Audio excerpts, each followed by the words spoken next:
मैं उस दिन को कोस रही थी जिस दिन मैं पैदा हुई। मेरा नाम शिल्पा है। मेरी उम्र 22 साल है। बचपन में ही मेरे माता पिता एक एक्सीडेंट में मारे गए। उनके जाने के बाद घर का माहौल बिल्कुल बदल गया। हर कोई मुझे दुश्मन की नज़र से देखता। धीरे धीरे सबका रवैया मेरे साथ बद से बदतर होता जा रहा था। मुझे खाना तक नहीं देते थे, जबकि वो घर जिसमें हम सभी रहते थे वो मेरे माता पिता का था। पिताजी के गुजरने के बाद चाचा चाची ने पूरे घर में हमारी जमीन पे, कारोबार पे कब्जा कर लिया। वो सब कुछ अपने नाम कराना चाहते थे और इसलिए उन्होंने कई बार मुझे मारने की भी कोशिश की, लेकिन एक रात मौका पाकर मैं घर से भाग गई और भागते भागते मैं सड़क के किनारे पहुंच गई। उस वक्त वहां से एक बस गुजर रही थी और बिना कुछ सोचे समझे मैं उस बस में बैठ गई। बस थोड़ी दूर ही चली थी और बस कंडक्टर मेरे पास आया कि कहाँ की टिकट चाहिए। मैडम, मैं उससे अपना चेहरा छुपाने की कोशिश कर रही थी, लेकिन वो मुझे पहचान गया और उसने चाचा को खबर कर दी कि मैं घर से भाग रही हूँ। बस एक नाके पर रुकी हुई थी और डर की वजह से मेरी सांसें भी थम सी रही थी कि चाचा तो आज मुझे जान से ही मार देंगे। कि तभी चाचा गांव के 4-5 आदमियों के साथ मुझे लेने आ गए। चाचा का चेहरा गुस्से से लाल हो रहा था, लेकिन उस वक्त तो चाचा ने सबके सामने कुछ नहीं कहा, लेकिन घर ले जाकर उन्होंने मुझे बहुत धमकी देते हुए कमरे में बंद करके चले गए कि कल का दिन तेरा इस गांव में आखिरी दिन होगा। बहुत शौक है ना भागने का तुझे तो कल सुबह मैं बताता हूँ। कल से तेरी जिंदगी नर्क बन जाएगी। चाची की बातें सुनकर मेरा दिमाग सुन पड़ गया। मेरी आंखों के आगे अंधेरा छा गया। मैं कुछ समझ ही नहीं पा रही थी कि आखिर कल मेरे साथ क्या होगा। यही सोचकर मेरे रोंगटे खड़े होने लगे और रोते रोते ना जाने कब मेरी आंख लग गई। सुबह मेरी आंख कमरे के दरवाजे की आवाज से खुली। अपने सामने चाचा को खड़ा देखकर मैं बहुत डर गई कि अब मेरे साथ क्या करेंगे। और तभी चाचा मुझे घसीटते हुए बाहर ले गए और बड़ी बेदर्दी से मुझे एक बड़ी सी गाड़ी में फेंक दिया, जैसे कूड़े को फेंकते हैं। ये गाड़ी मुंबई जा रही थी और मेरे साथ गाड़ी में और भी लड़कियां थी। मैं समझ नहीं पा रही थी कि आखिर ये सब हो क्या रहा है। फिर मुझे पता चला कि हमें बेचा गया है एक कोठा चलाने वाली को, और ये सुनते ही मेरे पैरों के नीचे से जमीन निकल गई कि मेरे सगे चाचा ने दौलत के लालच में अपनी भाई की बेटी को ही बेच दिया। शिल्पा ऊपर खिड़की में खड़ी गली की चकाचौंध देखकर अपने अतीत को याद कर रही थी। मुंबई शहर की ये आखिरी गली शाम होते ही रंगीन होने लगती थी। दिन में वह किसी वीरान बस्ती से कम नहीं दिखती थी, पर शाम होते ही किसी दुल्हन के जैसी नजर आने लगती थी। शहर की सबसे बदनाम गली थी, जहां शरीफ लोग बस रात के अंधेरे में आया करते थे।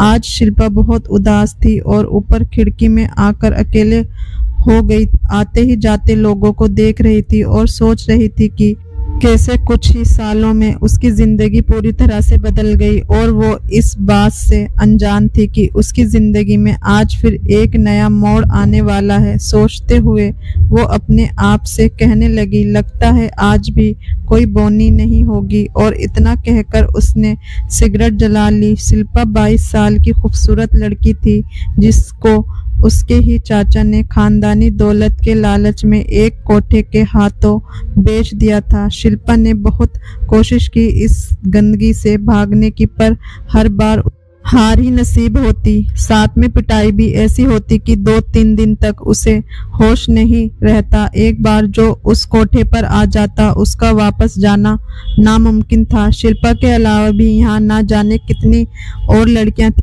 जो इस धंधे में थी। कुछ मजबूरी के कारण तो कुछ अपनी मर्जी से आई थी। पहले सब यहाँ से भागने की कोशिश करती, लेकिन बाद में सब इसी को अपनी किस्मत समझ लेती। सुषमा ताई इन सब को खरीदने और बेचने का काम किया करती थी। उसकी मर्जी के बिना यहाँ एक पत्ता तक नहीं हिलता था। पुलिस भी इनसे खौफ खाती थी। अचानक एक हाथ आकर शिल्पा के कंधों पर पड़ा। शिल्पा अपनी अतीत की दुनिया से बाहर आई। उसने देखा उसके सामने 24 साल का खूबसूरत नौजवान लड़का खड़ा था। उसने आंखों के इशारे से शिल्पा को कमरे में चलने को कहा। शिल्पा ने सिगरेट फेंकी और उसके साथ चली गई। सारी रात वो शिल्पा के बदन से खेलता रहा। सुबह होते ही उसने खुश होकर शिल्पा को 5,000 रुपये थमा दिए। शिल्पा ने 2,000 रुपये उसे वापस कर दिए तो वो शिल्पा से कहने लगा, अरे रख लो, तुम्हारे लिए ही है। शिल्पा ने कहा, नहीं साहब, हराम का खाने की आदत नहीं, अपनी जितना काम उतना पैसे। तो ये सुनकर उसने शिल्पा से उसका नाम पूछ लिया। शिल्पा बोली, नाम जानकर क्या करेगा साहब। इस पर वो बोला, इतनी खुदगर्द लड़की पहली बार देखी है। इसलिए शिल्पा बोली, जैसा मेरा धंधा है उसमें ये नाम वाम जानने की जरूरत नहीं पड़ती, बस आओ अपना काम करो और निकल जाओ। उसे शिल्पा की बातें बड़ी अजीब लगी और उससे भी ज्यादा खटका उसका रूखा मिजाज, और कहने लगा, बड़ी बेपरवाह है तू। और उसे नजर भर देखने के बाद बाहर निकल गया। कुछ दिन गुजरे कि एक शाम वो फिर से उसी गली में आया। उसका नाम रवि था और वह एक प्राइवेट कंपनी में अच्छी पोस्ट पर था। उसने चारों तरफ देखा पर शिल्पा कहीं दिखाई नहीं दी। ऊपर गया तो ऊपर जाते ही लड़कियों ने उसे घेर लिया। हर कोई उसकी मेहमान नवाजी को तैयार थी। तभी सुषमा ताई ने सबको दूर करते हुए कहा, अरे लड़कियों हटो, और रवि की तरफ देखते हुए कहने लगी, कौन सी लड़की चाहिए जिस पर उंगली रखोगे, वही तुम्हारी रवि।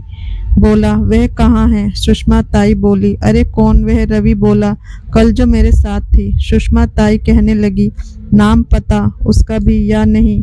तो वो कहने लगा कि उसने नाम नहीं बताया था अपना। इतने में वहाँ शिल्पा आ गई। उसने शिल्पा की तरफ उंगली कर दी।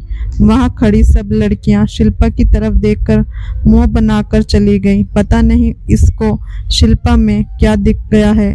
शिल्पा रवि के साथ अंदर कमरे में चली गई थी, लेकिन उसने उसके साथ कुछ नहीं किया, बस चुपचाप बैठा हुआ देखता रहा। तो ये देखकर शिल्पा बोली, ऐसे क्या देख रहे हो?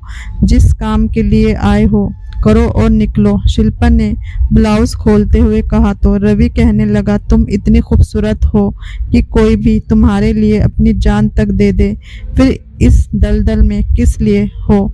शिल्पा ने उसे देखते हुए कहा, मैं तुम्हारे हर सवाल का जवाब देने ज़रूरी नहीं समझती, मेरा काम है नुमाइश करना बस। तो इस पर रवि कहने लगा, पर आज मैं तुमसे खेलना नहीं आया हूँ, मैं खुद नहीं जानता क्यों आया हूँ, पर यहाँ खींचा चला आया, तुम्हारे बारे में जानने की इच्छा होने लगी। रवि ये कहते हुए बिस्तर पर लेट गया। रवि की बातें सुनकर शिल्पा बोली, आप जैसे लोगों के लिए ऐसी लड़कियां सिर्फ एक रात की मेहमान हुआ करती हैं, पर दिन में आप जैसे बड़े लोग हमें पहचानते तक नहीं। शिल्पा ने अपनी साड़ी का पल्लू कंधे पर रखते हुए कहा तो रवि बोल पड़ा, तुम्हारी बातें बहुत कड़वी हैं पर सच होती है। ये कहते हुए रवि सिगरेट जलाने लगा और एक सिगरेट उसने शिल्पा की तरफ भी बढ़ा दी। शिल्पा इत्मीनान से सिगरेट पी रही थी। रवि कुछ देर बैठा रहा, पर शिल्पा ने उसकी हर बात को घुमा फिरा कर ही जवाब दिया, मानो वह जवाब देना नहीं चाहती थी। रवि ने जेब से 1,000 रुपये निकाले और शिल्पा की तरफ बढ़ा दिए। ये देखकर शिल्पा बोली, जब कुछ किया ही नहीं तो फिर पैसे किस बात के? तब रवि ने वो पैसे वापस रख लिए और फिर वो वहां से चला गया। शिल्पा बुत बनी हुई वहीं खड़ी रही। इतने सालों में उसके साथ ऐसा पहली बार हुआ था कि कोई ग्राहक बिना उसे नोचे खसोटे वापस गया हो। हर रात उसका सामना नए नए लोगों से होता था। कभी उनका रवैया उसे डराता तो कभी उनकी डिमांड्स, और शिल्पा को पैसे के बदले उनकी हर बात माननी पड़ती थी।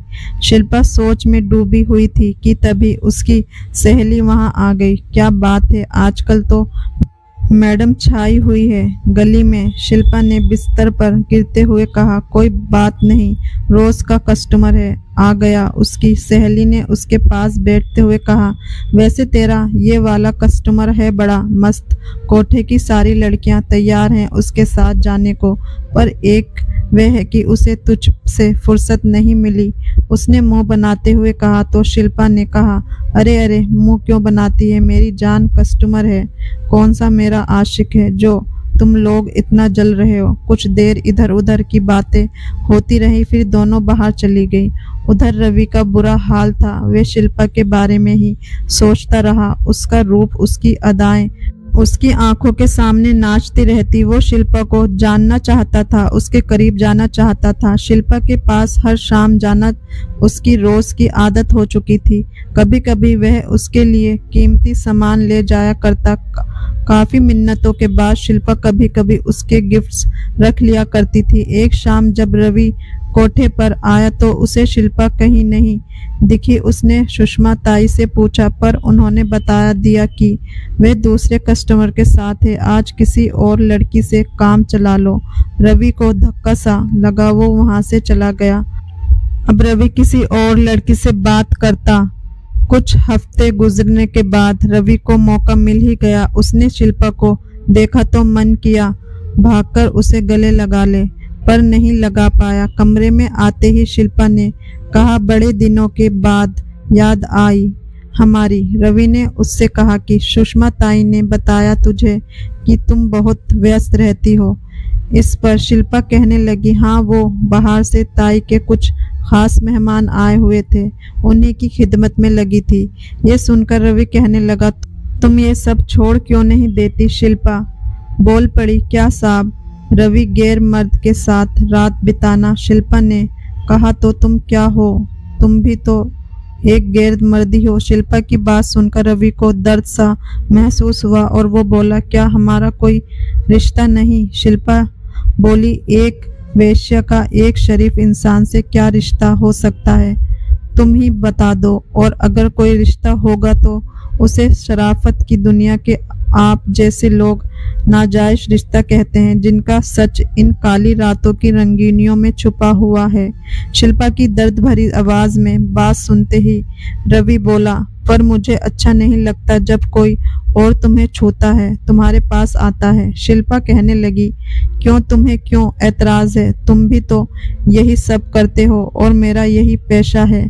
रवि गुस्से से झल्लाकर बोल पड़ा, क्योंकि मैं तुमसे प्यार करने लगा हूँ, तुम्हें चाहने लगा हूँ, तुम्हारे बिना नहीं रह सकता। अब जब कोई तुम्हें छूता है तो मेरे तन बदन में आग लग जाती है, नहीं बर्दाश्त कर सकता मैं तुम्हें अब किसी और के साथ। शिल्पा उसकी बातें सुनकर सुन पड़ गई तो रवि उसके दोनों हाथ अपने हाथों में लेकर कहने लगा, हाँ शिल्पा, मैं प्यार करता हूँ तुमसे और शादी भी करना चाहता हूँ। इस दलदल से बाहर निकालना चाहता हूँ तुम्हें, ताकि कहीं दूर जाकर एक नई दुनिया बसा सकूं। मैं नहीं जानता कि तुम्हारे दिल में क्या है, मैं तुम्हें यहाँ से बाहर निकालना चाहता हूँ। शिल्पा बस चुपचाप रवि की बातें सुनती रहती है और रवि के गले लग जाती है। फिर एक दूसरे को जानते पहचानते सुबह हो जाती है। फिर रवि, अपना ध्यान रखना, मैं जल्दी ही तुम्हें लेने आ जाऊंगा कहकर बाहर निकल जाता है। रवि कुछ दिनों के लिए शहर से बाहर चला जाता है। इधर शिल्पा का व्यवहार भी बदल जाता है। अब वह बहुत कम अपने ग्राहकों के साथ रात बिताती थी। कभी पेट दर्द का बहाना बनाती, कभी कोई बहाना। सभी ग्राहक भी झगड़ा गाली गलौज करने लगे। कुछ ने तो आना ही बंद कर दिया था। सुषमा ताई का धंधा ठप होने चला था।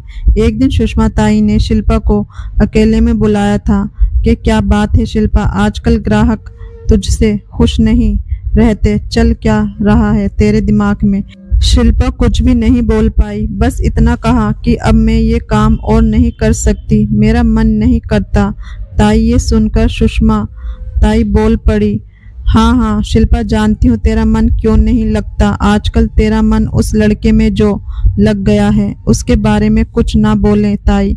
तो सुषमा ताई बोली, देखो तो सूरत, कहीं मोहब्बत तो नहीं हो गई तुमको उससे। शिल्पा इधर आ, यहाँ मेरे पास आकर बैठ। शिल्पा, हमारे धंधे में ये सब नहीं चलता। शिल्पा ने अपना सर ताई के घुटनों पर रख दिया और कहने लगी थी, वह भी मुझसे बहुत प्यार करता है और शादी करना चाहता है मुझसे। इतने सालों में मुझे कभी भी एहसास नहीं हुआ, पता नहीं क्यों, पर उसकी हर बात पर, वादे पर भरोसा करने को दिल करता है। वह इतना खूबसूरत है कि मुझे उसके सिवा कुछ अच्छा नहीं लगता। ताई, इस पर ताई बोली कि हर खूबसूरत चीज़ धोखा देती है शिल्पा, उसके प्यार में कमज़ोर पड़ चुकी है तू, इसलिए ऐसी बड़ी बड़ी बातें कर रही है। अभी भी वक्त है, रोक ले खुद को। नहीं ताई, मैंने उसे तन मन से अपना माना है, वह मुझे कभी धोखा नहीं देगा। अब तक मैंने आपकी हर बात मानी है ताई, बस मेरी एक छोटी सी बात आप भी मान लीजिए, मुझे उससे शादी करने दीजिए। शिल्पा ने अपनी आंखों में आंसू भरकर कहा तो ताई शिल्पा से कहने लगी, मैं तेरी खुशियों के आगे आना नहीं चाहती, लेकिन तू जिस रास्ते जा रही है वहाँ सिर्फ और सिर्फ अंधेरा है, एक ऐसा अंधेरा जो तुम्हारी पहचान खा जाएगा। शिल्पा बोली कि वो हमेशा मेरा साथ देगा ताई, और मैं मोहब्बत में हूँ, मोहब्बत में ऐसा ही होता है। अब ये कदम पीछे नहीं हटेगा तो ठीक है शिल्पा, अब ये दरवाज़ा हमेशा के लिए बंद। इतना कहकर ताई वहाँ से चली जाती है। एक शाम रवि उसको लेने आ पहुँचा, दोनों खुशी खुशी वहाँ से निकल गए। रवि शिल्पा को घर ले जाने के बदले एक फार्म हाउस पर लेकर जाता है। वहाँ पहले से एक बहुत बड़ा राजनेता था। रवि ने कहा, शिल्पा ये मेरे बॉस हैं, आज रात को तुम इन्हें खुश कर दो ताकि मुझे प्रमोशन मिल जाए। शिल्पा रवि की बातें सुनकर हैरान खड़ी थी और उससे कहने लगी, रवि लेकिन हम तो शादी करने वाले थे ना। रवि हंसने लगा, शादी और तुमसे वेश्याओं की कभी शादी नहीं होती शिल्पा, उनकी तो हर रात सुहागरात होती है, वह भी नए नए लोगों के साथ, समझी। और इतना कहकर उसे अपने बॉस के कमरे में घसीटते हुए ले गया और दरवाज़ा बंद कर दिया। वह रोती रही, चीखती चिल्लाती रही, उसकी चीखें सुनने वाला कोई नहीं था। रवि का बॉस भूखे भेड़िए की तरह उस पर टूट पड़ा, उसके जिस्म के साथ साथ उसका भरोसा भी नोचा जा चुका था। शिल्पा उसके सामने बेबस हो चुकी थी, जिंदा लाश की तरह बिस्तर पर पड़ी रही। उसकी आंखों के किनारे आंसू से भीग चुके थे। उसके जिस्म से खेले जाने के बाद बॉस बाहर आया और रवि के कंधों पर हाथ रखते हुए कहा, वाह रवि, मज़ा आ गया, ऐसी बला की खूबसूरती तो मैंने पहली बार देखी। रवि कहने लगा, थैंक यू सर, यह नायाब तोहफा तो बस आपके लिए ही था, बहुत पापड़ बेलने पड़े इसके लिए, तब जाकर मिली है। अब तो मेरा प्रमोशन पक्का है ना सर? बॉस, अरे हाँ भाई, बस एक दो बार इस फूल का रसपान और कर लूँ, उसके बाद तुम्हारा प्रमोशन पक्का। ये कहकर बॉस वहाँ से चला जाता है। रवि संतुष्टि के भाव लिए वहीं खड़ा सिगरेट जलाने लगता है। तभी शिल्पा लड़खड़ाते हुए वहाँ आती है और रवि से कहती है कि तुमने मुझे धोखा दिया है। तू रवि कहने लगा कि तुम पैसों के लिए ये सब पहले से करती हो, तो आज और कर लिया तो क्या हो गया, और फोकट में नहीं करवाया है, पैसे मिल जाएंगे तुम्हें तुम्हारे, बस जब जब मैं कहूँ तब तक मेरा साथ देना होगा, तुम्हारी लाइफ बना दूंगा। शिल्पा कहने लगी, और शादी? रवि बोला, वेश्याओं की शादियां नहीं होती। शिल्पा से ये कहकर वो वहाँ से जाने लगता है। तभी शिल्पा पीछे से रिवॉल्वर उसकी कमर पर रखती और धीरे से उसके कान में कहती है, वेश्याओं की शादी नहीं होती होंगी पर उनके सीने में भी दिल ज़रूर होता है। और इतना कहकर उसने रवि को गोली मार दी और फिर उसने खुद को भी ख़त्म कर लिया। रवि वहीं गिर पड़ा और कुछ देर बाद उसकी भी मौत हो गई। दोस्तों, उम्मीद करती हूँ आपको हमारी कहानी पसंद आई होगी।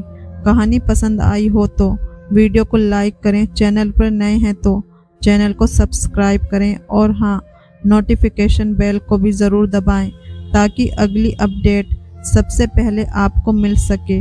कहानी सुनने के लिए धन्यवाद।